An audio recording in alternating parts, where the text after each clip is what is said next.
Olá, eu estava meditando em um texto da Bíblia que é muito conhecido, muito citado, que vem a explicação de uma pessoa e explicando o amor de Deus, o plano salvífico de Deus, que vem explicando da história de uma pessoa com Jesus, e Jesus explica, sabendo-se que essa pessoa já era uma pessoa instruída. Mas antes de chegar ao versículo, porque Deus amou o mundo de tal maneira que deu seu Filho unigênito para que todo aquele que nele crê não pereça, mas tenha a vida eterna, vamos ler os versículos anteriores para chegar a essa colocação da qual Jesus estava explicando para Nicodemos. João 3 diz assim: E havia entre os fariseus um homem chamado Nicodemos, príncipe dos judeus, e este foi ter com Jesus à noite e disse-lhe: Rabi, bem sabemos que é mestre vindo de Deus, porque ninguém pode fazer estes sinais que tu fazes se Deus não fora com ele.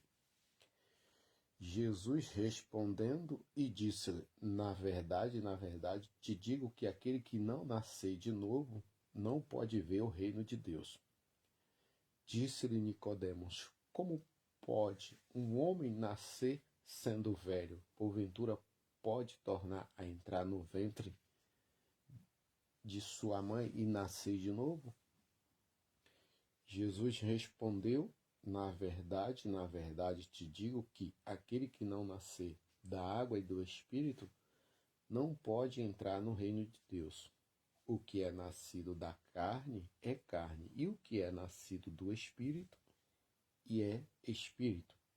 Não te maravilheis de ter te dito: necessário vos é nascer de novo.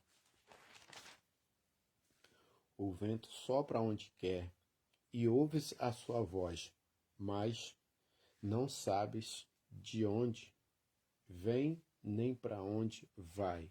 Assim é todo aquele que é nascido do Espírito.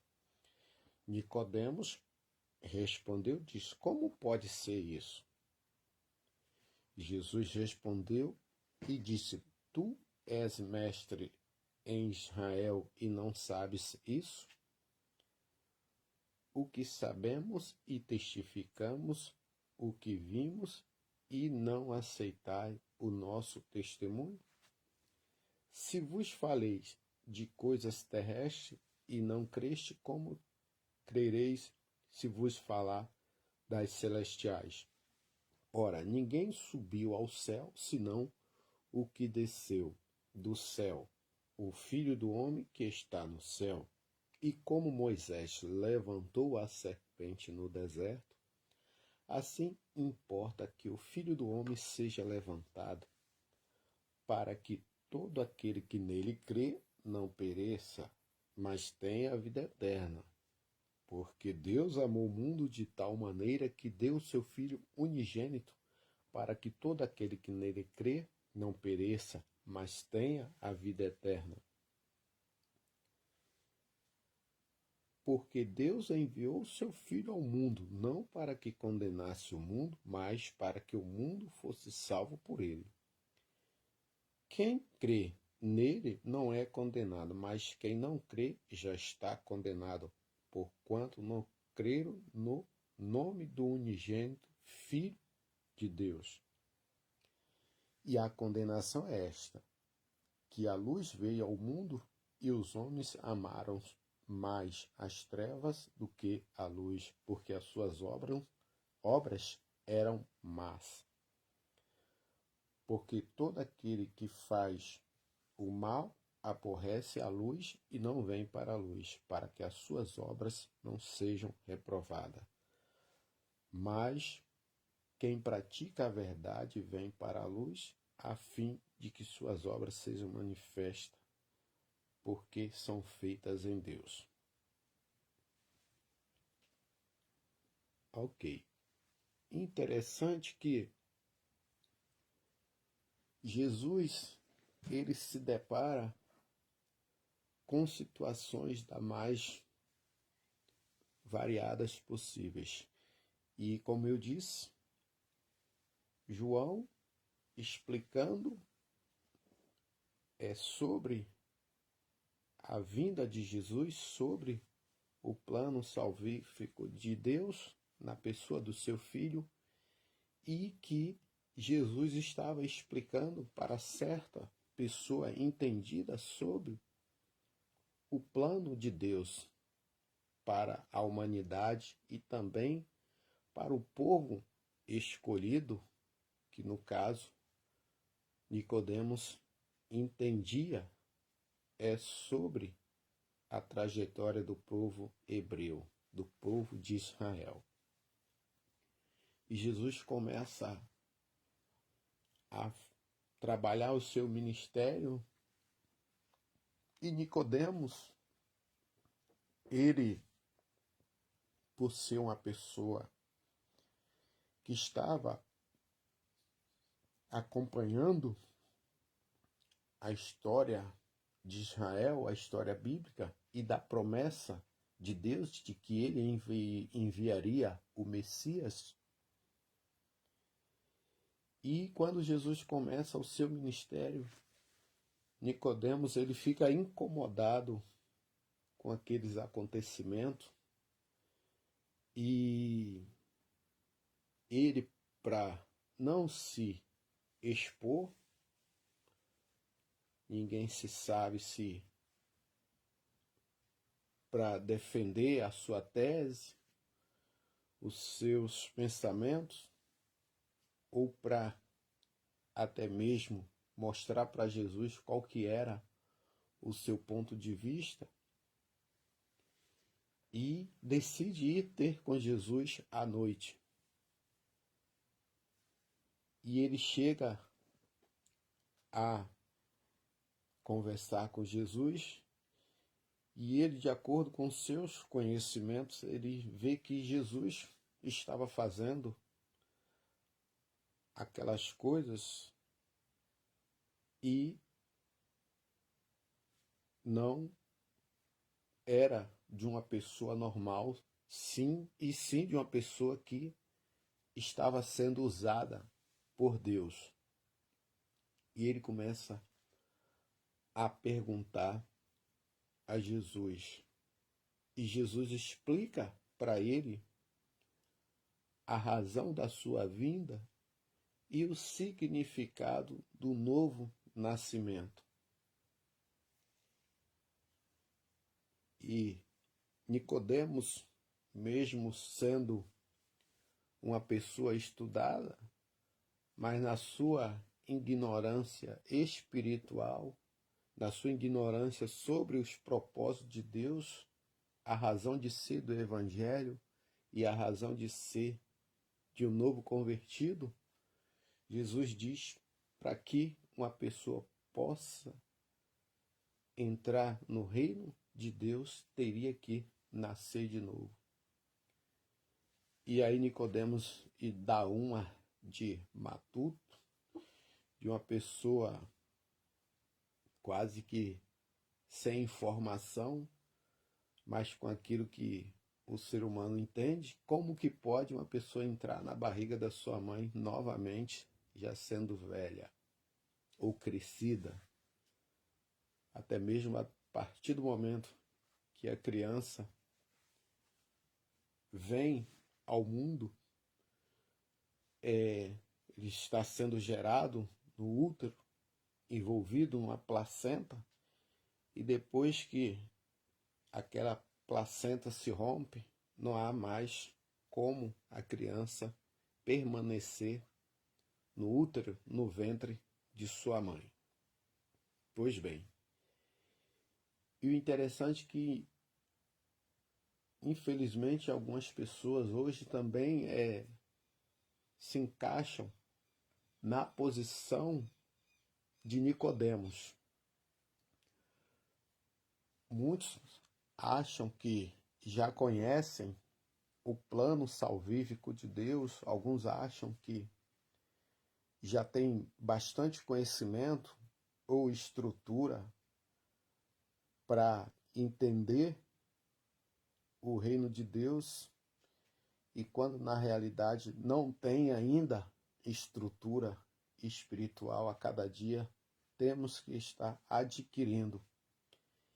E Jesus já disse que aqueles que não se fizer como uma criança não podem entrar no reino dos céus. E algumas pessoas com o codinome de Nicodemos já vêm com a sua bagagem, querendo que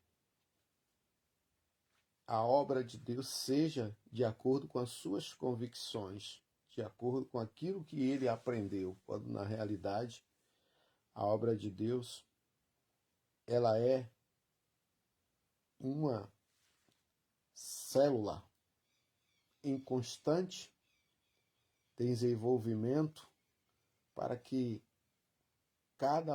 em cada momento, em cada situação, cada um vá se constituindo de, não digo atributos, mas de a capacidade que é a obra do Espírito Santo na vida das pessoas, que a gente for ler ali Gálatas, a gente vai ver quais são as obras do Espírito Santo. Não confundam talento com o dom do Espírito Santo, porque talento você pode estudar, você pode fazer uma faculdade, um curso, ter um estudo, aprender uma profissão, e quem se prepara, lógico, vai estar mais apto a desempenhar uma função, uma tarefa ou uma posição. Mas dentro do reino de Deus não é assim que funciona. E Nicodemos, ele, com a sua informação, ele veio questionar como que se porta um novo cristão, um novo nascido.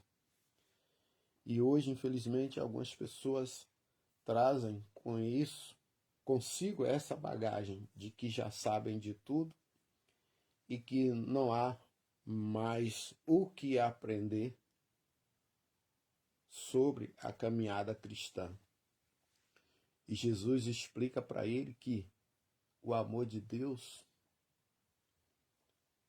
ele quebra qualquer barreira, qualquer entendimento, humanamente falando, para que vidas sejam transformadas, para que vidas sejam geradas através da ação do Espírito Santo, da obra evangelizadora. E muitos acham que já sabem de tudo e que não precisam aprender mais nada. Muitos estão em uma determinada igreja, em determinada denominação, e por se acharem como Nicodemos, não querem mais ouvir o que os outros falam. Muitos acham que não precisam aprender mais e chegam em outros ministérios, em outras denominações, e querem trazer consigo a bagagem de Nicodemos, de que é mestre, de que é doutor, e que muitas das vezes querem trazer até o seu próprio conhecimento, como se aquelas pessoas que ali já estão não tinham ou não têm nenhum conhecimento da obra de Deus. E que eles é que têm o que ensinar, e quem já está não tem nada a ensinar, não tem nada de experiência. E isso é um erro muito grande que muitos vêm cometendo na sua caminhada de Nicodemos. E Jesus, ele mostra isso totalmente diferente, que todos precisam, até mesmo porque a obra da salvação, ela é para que o ser humano ele dê meia volta. Assim como o Saulo, hoje apóstolo Paulo, ele também tinha as suas convicções. Ele foi criado aos pés também de um mestre da lei, de Gamaliel. Mas, de uma forma, vamos dizer assim, mais perigosa, ele, no caminho de Damasco, ele precisou entender que ele precisava dar meia volta. E Jesus pergunta para ele: Saulo, Saulo, por que me persegues? E precisamos estar atentos para que as nossas convicções não estejam perseguindo a obra do Espírito Santo. E Jesus, ele mostrou o seu exemplo de humildade, de percepção, de interpretação e de compreensão. Em vários momentos, ele se deparou com pessoas com as suas convicções, com seus pensamentos, ora com boas intenções, ora com más intenções, assim como Nicodemos, assim como Zaqueu,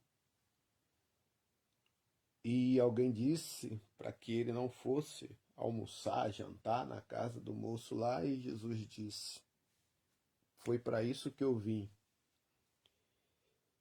E ele chega para Natanael, também de acordo com a sua convicção de que daquela comunidade ali não poderia vir pessoas dignas do reino de Deus. E Jesus explica para ele. Em Filipenses, Jesus demonstra que, mesmo sendo Deus, servo se fez e foi obediente e se humilhou até a morte de cruz. Alguém poderia dizer que Jesus estava no meio ali de pessoas que até mesmo alguém o consideraria como ingênuo, inocente, sabe de nada, inocente. Sim, Jesus, para o pecado, para a maldade, para subterfúgios, foi sim inocente. Inocente para o pecado. Não se achou inocente, que eu digo para o pecado, não se achou é pecado na vida do Senhor Jesus. A sua inocência estava limpa como a de uma criança. E sim, mais poderoso, forte, mestre, como servo de Deus, como escolhido de Deus. Porque ele mesmo já disse: sede simples como a pomba, mas astuto como a serpente. Mas essa astúcia não é para maldade, essa astúcia não é para ser mais do que o outro, mas sim para o lado do pecado, não da brecha. Isso que vem a astúcia, mas não a astúcia é que a humanidade prega e que você já arquiteta o que você vai fazer como se o outro fosse uma pomba e que na realidade Deus a cada momento vai trabalhando em nossas vidas. Então fica a mensagem de Deus, né, que a explicação de Jesus serve para cada um de nós nesse presente século e que em cada momento nós precisamos aprender. E essas convicções, esses nossos conhecimentos adquiridos no mundo ou com objetivos humanos não nos leva a lugar nenhum.